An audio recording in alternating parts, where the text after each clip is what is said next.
Hi dears.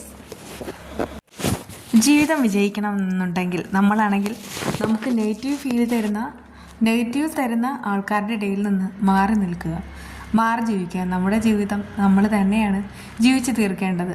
അപ്പോൾ ഇന്നത്തെ വിശേഷങ്ങളിലേക്ക് നമുക്കൊന്ന് പോയാലോ. അതായത് ഈ ദേവിജി ആണെങ്കിൽ കരഞ്ഞ് തളർന്നിരിക്കുന്ന കൃഷ്ണനെ വിളിച്ചിട്ട് ചില ഉപദേശങ്ങൾ കൊടുക്കാണ്. മോനെ, നീ കുറച്ചു മുൻപ് പറഞ്ഞത് അച്ഛന് വേണ്ടിയിട്ട് ഒന്നും ചെയ്യാനായിട്ട് കഴിയുന്നില്ലെന്നാ. എന്നാൽ നീ അച്ഛന് വേണ്ടിയിട്ട് കരയുന്നു. ഇപ്പോൾ സാഗർ തകർന്ന് തരിപ്പണായിട്ട് നിൽക്കുകയാണ്. അതൊക്കെ ശരി തന്നെയാണ്. പക്ഷേ സാഗറിനോടൊപ്പം കരയാനാണെങ്കിൽ കൃപയും സുജാതയും ചേച്ചിയമ്മയും എല്ലാവരും ഉണ്ട്. നീ ഇങ്ങനെ കരഞ്ഞിരുന്നാൽ ഒന്നും കഴിയില്ല. അച്ഛനെ സഹായിക്കാൻ വേണ്ടത്. അതിനു വേണ്ടിയിട്ട് നീ ഉണർന്ന് പ്രവർത്തിക്കണം. നിനക്ക് എന്തൊക്കെയാണ് സാഗറിന് ചെയ്യാൻ വേണ്ടി കഴിയുക, അതൊക്കെ നീ ചെയ്യണം. എന്നാൽ നമുക്ക് ഇതിൽ നിന്ന് അയാളെ രക്ഷപ്പെടുത്താൻ കഴിയും. ആ സമയത്ത് കൃഷി ഒന്ന് അതിനെപ്പറ്റി ആലോചിക്കുകയാണ്. എന്നിട്ട് പറയുന്നുണ്ട്, ഇന്നു മുതൽ ഞാൻ എൻ്റെ അച്ഛന് വേണ്ടിയിട്ട് പല കാര്യങ്ങളും ചെയ്യാനായിട്ട് പോവുകയാണ്. അതിലെന്തൊക്കെ പ്രതിസന്ധി വന്നാലും ശരി, അതൊന്നും ഞാൻ മൈൻഡ് ചെയ്യുകയില്ല. അതെ, ഇത് തന്നെയാണ് ഒരു മകന് വേണ്ടിയിരുന്നത് എന്നൊക്കെ ഇങ്ങനെ പറഞ്ഞിട്ട് ദേവിജി ശക്തിപ്പെടുത്തുന്നു. അങ്ങനെ ഈ മാഷുണ്ടല്ലോ, വിനയൻ മാഷ്, അയാൾ യഥാർത്ഥത്തിൽ ആരാണെന്നുള്ള സത്യം വെളിവാകാൻ പോവുകയാണ്. അയാൾ നേരെ വരുന്നത് വരുണിൻ്റെ വീട്ടിലാണ്. സത്യം പറഞ്ഞാൽ ഇയാൾ വരുണിൻ്റെ ആളാണ് കേട്ടോ. അവിടെ വരുന്ന സമയത്ത് തന്നെ ജാങ്കോട് പറയുന്നുണ്ട് വരുൺ മുതലാളിയെ കാണണമെന്ന്. വിളിക്കാമെന്ന് പറഞ്ഞിട്ട് അകത്ത് പോയിട്ട് ഒരു മാഷ് കാണാൻ വന്നിരിക്കുന്നെന്ന് പറയുന്നുമുണ്ട്. ആ സമയത്ത് പക്ഷേ അങ്ങോട്ട് പോകുന്ന ജാങ്കോയെ പിടിച്ചു നിർത്താണ് ജോത്സ്യർ. എന്നിട്ട് പറയുന്നുണ്ട്, വരുൺ മുതലാളിയെ അന്വേഷിച്ചിട്ട് ഇവിടെ ആരെങ്കിലുമൊക്കെ വരുന്നുണ്ടെങ്കിൽ അതിന് ഒറ്റ ഉദ്ദേശം മാത്രമേ ഉള്ളൂ, വരുൺ മുതലാളിയെ തല്ലുക എന്നുള്ളത്. നമ്മൾ അവിടെ പോയിട്ട് ആ തല്ല് ഏറ്റുവാങ്ങണമോ വേണ്ടയോ എന്ന് ആലോചിക്കുക. അത് കേട്ടിട്ട് ജാങ്കോയും അവിടെ നിൽക്കുകയാണ്. പക്ഷേ വരുൺ അങ്ങോട്ട് വന്നിട്ട് ചോദിക്കുകയാണ്, നിങ്ങൾ അങ്ങോട്ട് വരുന്നില്ലേ എന്ന്. അങ്ങനെ മടിച്ചു നിന്ന രണ്ടുപേരെയും പൊക്കിക്കൊണ്ട് വരുൺ അങ്ങോട്ട് പോകുന്നു. എന്നിട്ട് പറയുന്നുണ്ട്, ഇത് വിനയൻ മാഷ്. വിനയൻ മാഷ് ആ സമയത്ത് ആ മുതലാളി എന്നൊക്കെ ഇങ്ങനെ പറഞ്ഞിട്ട് തൊഴുതു നിൽക്കുകയാണ്.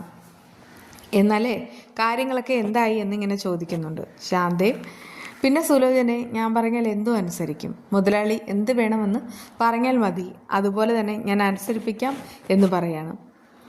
ഒരു പ്രധാനപ്പെട്ട ഒരു ഫയൽ എനിക്ക് തന്നെ ഏൽപ്പിക്കാനുണ്ട് എന്ന് പറഞ്ഞിട്ട് വരുൺ പോയിട്ട് ഫയൽ കൊടുക്കുന്നു. ജോത്സ്യർ പറയുന്നുണ്ട്, ഒരു കാര്യം ചെയ്യാം, ഇപ്പോൾ ഈ ഫയൽ കൈമാറാൻ പറ്റിയ സമയമാണോ ഇല്ലയോ എന്നൊന്ന് ഞാൻ നോക്കട്ടെ. എനിക്ക് വിനയനെ അറിയാം. വിനയൻ എനിക്ക് വേണ്ടി ഓരോ കാര്യങ്ങൾ ചെയ്യുന്ന ആളാണ്. അതായത് ഈ കൺമണി എനിക്ക് കിട്ടാൻ വേണ്ടിയിട്ടാണ് ഈ വിനയൻ ഇപ്പോൾ വളരെ സാഹസ്യമായിട്ട് കൺമണിയുടെ വീടിനടുത്ത് പോയി താമസിക്കുന്നത്. അതുകൊണ്ട് തന്നെ നിങ്ങൾ ഒന്നും പറയണ്ട, എനിക്ക് വിശ്വാസമാണെന്നൊക്കെ പറഞ്ഞിട്ട് ഒരു ഫയൽ എടുത്തിട്ട് ആ വരുൺ അയാളുടെ കയ്യിലേക്ക് കൊടുക്കുകയാണ്. അങ്ങനെ അയാൾ പോകുന്നു. എന്നാൽ ഇത് അടുത്ത തല്ലിനുള്ള കാര്യങ്ങളൊക്കെയാണെന്ന് പറഞ്ഞിട്ട് ജോത്സ്യർ നിൽക്കുന്നു. അങ്ങനെ ഓഫീസിലാണെങ്കിൽ ആ മഹിപാൽ വന്നിട്ട് ദേവിജിയോട് പറയുന്നുണ്ട്, ദേവിജി ഇവിടെ ഈ ഓഫീസിൽ എന്തെങ്കിലും പ്രശ്നമുണ്ടോ? അത് കേട്ട് ദേവിജി പറയുന്നുണ്ട്, പ്രശ്നമുണ്ടോ എന്ന് ചോദിച്ചാൽ വലിയൊരു പ്രശ്നമുണ്ട്. ആ ഫയൽ കാണാനില്ല, അത് തന്നെയാണ് പ്രശ്നം. സാഗറിനെ വരാൻ ഞാൻ പറഞ്ഞിട്ടുമുണ്ട്. അപ്പോഴേക്കും കൺമണി അങ്ങോട്ട് എത്തുകയാണ്. എന്നിട്ട് കാര്യം തിരക്കുന്നു. അപ്പോഴേക്കും ഒരു ഫയൽ കാണാതായ കാര്യങ്ങളെല്ലാം അദ്ദേഹം അറിയിക്കുന്നുമുണ്ട്. ഇതിപ്പോൾ ആരാ എടുക്കാനെന്ന് കൺമണി ചോദിക്കുന്നു. അങ്ങനെ പ്രധാനപ്പെട്ടതായിട്ട് ആരും എടുക്കാറില്ല. അവർ അലമാര തുറക്കുന്നത് ഞാൻ തന്നെയാണ്. പിന്നെ സാഗർ തുറക്കും. സാഗറിനെ ഞാൻ വിളിച്ചപ്പോൾ സാഗർ പറയുന്നത് സാഗർ ഓഫീസിൽ വന്നിട്ട് അത് തുറന്നെടുത്തിട്ടില്ലെന്നാ. പിന്നെ ഇത് ആരായിരിക്കും എടുത്തതെന്ന് എനിക്ക് യാതൊരുവിധ നിശ്ചയവുമില്ല. അത് കേട്ട് മഹിപാൽ ചോദിക്കുന്നുണ്ട്, ഈ അലിക തകർക്കാനായിട്ട് ആരൊക്കെയാണ് നോക്കുന്നത്, അവർ തന്നെയായിരിക്കും ഇതിൻ്റെ പിന്നിലെന്ന്. ഒന്നും അറിയില്ല, എന്തായാലും സാഗർ വന്നിട്ട് കാര്യങ്ങൾ തീരുമാനിക്കാം എന്ന് പറഞ്ഞ് അദ്ദേഹം ഇരിക്കുകയാണ്. അങ്ങനെ അവരെല്ലാവരും നിൽക്കുന്ന സമയത്താണ് സാഗറിൻ്റെ വരവ്. അങ്ങനെ സാഗർ വന്നിട്ട് യഥാർത്ഥത്തിൽ എന്താ നടന്നതെന്നെല്ലാം ചോദിക്കുന്നു. ആ സമയത്ത് തന്നെ ദേവിജി പറയുന്നുണ്ട്, എൻ്റെ കയ്യിൽ നിന്ന് വലിയൊരു അബദ്ധം പറ്റിയത്, ഞാൻ തന്നെയാണല്ലോ ആ ഫയൽ സൂക്ഷിക്കേണ്ടിയിരുന്നത്. സോറി. എന്താ ഇങ്ങനെ? ഇതിപ്പോൾ നമ്മളെല്ലാവരും ഇവിടെ ഒരുപോലെ തന്നെയാണ്. അതിൽ ദേവിജി എന്നോ ഞാനെന്നോ യാതൊരു വ്യത്യാസമല്ല. അതുപോലെ തന്നെയാണ് ബെനിഫിറ്റ്സും. അങ്ങനെയൊക്കെ തന്നെയാണ് ഞാൻ കരുതിയിരിക്കുന്നത്. ഇനിയിപ്പോൾ ആ ഒരു ഫയൽ എടുത്തതാരാണെന്ന് നമുക്ക് അന്വേഷിക്കാം. മിക്കവാറും ജയമോഹനും മാനസയും തന്നെയാവും. അതേ, എനിക്കും അക്കാര്യത്തിൽ സംശയമുണ്ടെന്ന് കൺമണി അറിയിക്കുന്നു. അങ്ങനെ ഇരിക്കുന്ന സമയത്താണ് ജയമോഹനും മാനസയും അങ്ങോട്ട് വരുന്നത്. അവർ വന്നിട്ട് ചോദിക്കുന്നുണ്ട്, അല്ല, ഇവിടെ അലികയിൽ വലിയൊരു നഷ്ടം സംഭവിച്ചിട്ടുണ്ട്. ഇപ്പോൾ ഇവിടുത്തെ ഏറ്റവും കൂടുതൽ ഷെയർ ഹോൾഡർ എന്ന നിലയ്ക്ക് എനിക്കൊരു പ്രധാനപ്പെട്ട കാര്യം ചോദിക്കാനുണ്ട്. ഇത്രയും വലിയൊരു നഷ്ടം എങ്ങനെ നികത്തും? അത് കേട്ടിട്ട് സാർ പറയുന്നു, അതൊക്കെ അവിടെ നിൽക്കട്ടെ, അതിനേക്കാളും പ്രധാനപ്പെട്ട മറ്റൊരു കാര്യം ചോദിക്കാനുണ്ട്. ഇവിടുത്തെ പ്രധാനപ്പെട്ട ഒരു ഫയൽ കാണാനില്ല. അങ്ങനെ ഫയലിൻ്റെ പേരും കാര്യങ്ങളെല്ലാം അറിയാണ്. അപ്പോഴേക്കും അയാൾക്ക് ദേഷ്യമാവുന്നു. ഓഹോ, അങ്ങനെയാ? ഇവിടെ നിന്ന് പ്രധാനപ്പെട്ട ഫയൽ എടുത്തു കൊണ്ടുപോകാനുള്ള സ്വാതന്ത്ര്യം എനിക്കെങ്ങാനും നിങ്ങൾ തന്നിട്ടുണ്ടോന്ന് ദേവിജിയോടാ ചോദ്യം. ദേവിജി അത് കേട്ട് കുറച്ച് പേടിക്കുകയാണ്. അതുകൊണ്ട് തന്നെ പറയുന്നുണ്ട്, ഇല്ല തന്നിട്ടില്ല. ആണല്ലോ അല്ലേ?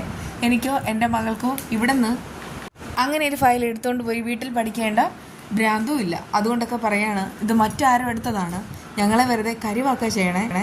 മേലാൽ ഇമാതിരി പരിപാടിയായിട്ട് ഞങ്ങളുടെ അടുക്കൽ വന്നേക്കരുത്. എന്തൊക്കെയായാലും ശരി, ഫയൽ കണ്ടുപിടിച്ചത് ആരാണെന്ന് കണ്ടുപിടിക്കണ്ടേ. സാഗർ ആ സമയത്ത് പറയുന്നുണ്ട്, ഫയൽ എടുത്തത് ആരാണെന്ന് എനിക്ക് സംശയമൊന്നുമില്ല, നിങ്ങളെ തന്നെ സംശയം. അതുകൊണ്ട് ഇത് പോലീസ് കേസാക്കാനാണ് എൻ്റെ തീരുമാനം.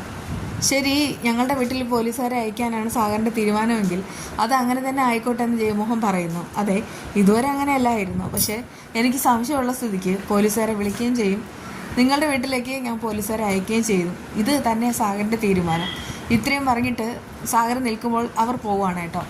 അപ്പോഴേക്കും സാഗറിന് ഭയങ്കരമായിട്ട് ദേഷ്യമാവുന്നു. ജയമോഹനെ തല്ലാനുള്ള ദേഷ്യം ഉള്ളതുകൊണ്ട് തന്നെ കൈയൊക്കെ എടുത്തിട്ട് അവിടെയൊക്കെ അടിക്കുന്നുണ്ട്. അപ്പോഴേക്കും ദേവിജി ആശ്വസിപ്പിക്കുകയാണ്.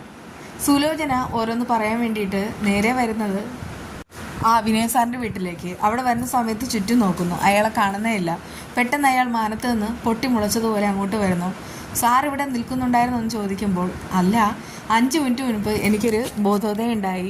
സുലോചനയ്ക്ക് എന്നെ കാണാൻ കൊതിയണമെന്നും സുലോചന എന്നെ കാണാൻ വരുമെന്നും എവിടെന്നോ ഒരു അശരീരി മുഴങ്ങി.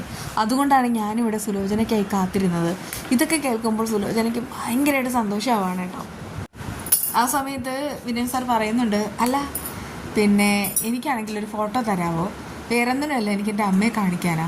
അയ്യോ വിനേട്ടാ, ഇപ്പോൾ എടുത്ത ഫോട്ടോ എന്നേ ഇല്ല, ആധാർ ഫോട്ടോ തരട്ടെ. അയ്യോ അത് വേണ്ട, കാരണം ആധാർ ഫോട്ടോ കണ്ട ഈ ലോകത്തുള്ള എല്ലാ പെണ്ണുങ്ങളും ഒരുപോലെ ഇരിക്കുന്നതായിട്ട് എനിക്ക് തോന്നും. അതുകൊണ്ട് അത് വേണ്ട, നല്ലൊരു ഫോട്ടോ വേണം. ശരി, ഞാൻ എടുത്തിട്ട് തരാം എന്നൊക്കെ ഇങ്ങനെ അവർ പറയാണ്. എന്നാലേ നമ്മുടെ കൺമണിയുടെ കാര്യം എന്തായി? അത് കേട്ട് അവൾ ചോദിക്കാണ്, കൺമണിക്ക് എന്ത് കാര്യം? അല്ല, കൺമണിയെ വിവാഹം കഴിക്കാൻ പോകുന്നത് ഒരു അനാഥ കുഞ്ഞാണെന്നോ അങ്ങനെയൊക്കെ കേട്ടു. അങ്ങനെയുള്ള അവനാണെങ്കിൽ വീടില്ല, അച്ഛനും അമ്മയില്ല, ഒന്നുമില്ല. കൺമണിയുടെ ജീവിതം ആകെ ദുസ്സഹ. കൺമണിക്ക് വേണ്ടി നമുക്ക് മറ്റൊരു ആലോചനയായിട്ട് പോയാലോ? അതായത് വരുൺ. അത് കേട്ടിട്ട് സുലോചന ചോദിക്കുന്നുണ്ട്, വരുണായിട്ട് എങ്ങനെയാ പരിചയം? അതിപ്പോൾ അല്ല, എനിക്ക് പരിചയമൊന്നുമില്ല, ഓരോരുത്തർ പറയുന്നത് കേട്ടു, അതുകൊണ്ട് ഞാൻ ചോദിച്ചു, അത്രയേ ഉള്ളൂ. അത് കേട്ട് സുലോചന പൊട്ടിത്തെറിക്കണം. എന്നിട്ട് പറയുന്നുണ്ട്, രവിനേട്ടാ, ഒരിക്കലും ആ വൃത്തികെട്ടൻ്റെ കാര്യവും പറഞ്ഞിട്ട് ഞങ്ങളുടെ അടുക്കലേക്ക് വരരുത്. അത്രമാത്രം വൃത്തികെട്ടവനാ ഈ പറയുന്ന വരുൺ. മേലാൽ വരുണുമായിട്ടുള്ള യാതൊരുവിധ കാര്യവും ഞങ്ങളോട് പറയണ്ട, അല്ലെങ്കിലും നിങ്ങൾക്ക് അവനുമായിട്ട് കൂട്ടുകൂടാൻ പറ്റത്തുമില്ല. അത് സുലോചന ഒന്നുകൂടെ ആലോചിച്ചിട്ട് പറ്റില്ലെന്ന് പറഞ്ഞില്ലെന്നൊക്കെ പറഞ്ഞിട്ട് സുലോചന ഭയങ്കരമായിട്ട് ദേഷ്യപ്പെടുകയാണ് കേട്ടോ. ആ സമയത്താണെങ്കിൽ അയാൾക്ക് അത് കേട്ടിട്ട് ഭയങ്കരമായിട്ട് സങ്കടമാവുന്നു. ഇത്രയൊക്കെ ആയ സ്ഥിതിക്ക് അമ്മായിമാരുടെ കയ്യിൽ നിന്ന് അടി കൊള്ളാനായിട്ട് വിനയൻ ഒരുങ്ങട്ടെ. വിനയൻ്റെ സകല കള്ളത്തരവും അമ്മായിമാർ 2 പേരും കൊണ്ടുവന്ന് പൊളിച്ചെടുക്കും. അതിനുള്ള സംഗതികളെല്ലാം ആയിട്ടുമുണ്ട്. എന്തായാലും വരുണിൻ്റെ ആളാണ് വിനയനെന്ന് അറിയേണ്ട താമസം. അതോടുകൂടെ കൺമണി അടക്കം എല്ലാവരും ഇയാളെ തല്ലുന്ന വിശേഷങ്ങൾ ഉടൻ തന്നെ ഉണ്ടാവും. അങ്ങനെ തന്നെ വേണം. നമുക്ക് വീണ്ടും കാണാം കേട്ടോ.